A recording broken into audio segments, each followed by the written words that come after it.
কখনো যদি মন খারাপ হয় তাহলে নিজেকে একা সময় দেওয়া উচিত, কারণ একা সময় দিলে নিজেও খুব ভালো থাকা যায়। আর আমি নিজেও অনেক ভালো থাকি। মন খারাপ হলে বেশিরভাগ আমি বাহিরে চলে যাই, কারণ মন খারাপটা বাহিরের থেকেই চলে যায়। আর আমি চাই আমার মন খারাপ কোনো বিষয় থাকতে না। আমি একা থাকতে পছন্দ করি, একা হাঁটতেও পছন্দ করি। যখন আমার ফ্রেন্ডরা থাকে তখন আমি আরো ভালো থাকি, কারণ তাদের সাথে থাকলে আমার মনে দুঃখ আবেগ কোনো কিছু মনে পড়ে না। আমি সবসময় চাই হাসি খুশি থাকার জন্য, প্রত্যেকটা মেয়েই চায় হাসি খুশি থাকার জন্য, নিজেকে একা সময় দেওয়ার জন্য। আসলে পৃথিবীটাই এমন, স্বার্থের দুনিয়া, স্বার্থ ছাড়া কারোর কাছে কেউ আসে না। আমার কাছেও আসে না, আমিও কারোর কাছে যাই না, তাই না? স্বার্থই এরকম।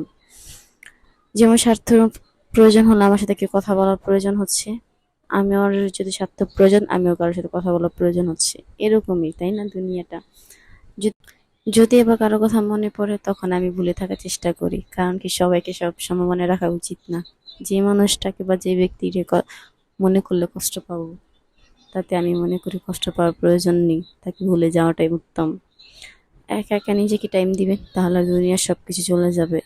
একা একা নিজেকে টাইম দেওয়া উচিত এক এক সময়, কারণ কষ্ট আবেগ থেকে সবকিছু চলে যায়। আমিও একটু একা একা কলেজ টাইম শেষে একটু নিচে এসে নিজেকে ভিডিও করতে বললাম, কারণ কি আমি আপনাদের সাথে কথা বলতে চাচ্ছি।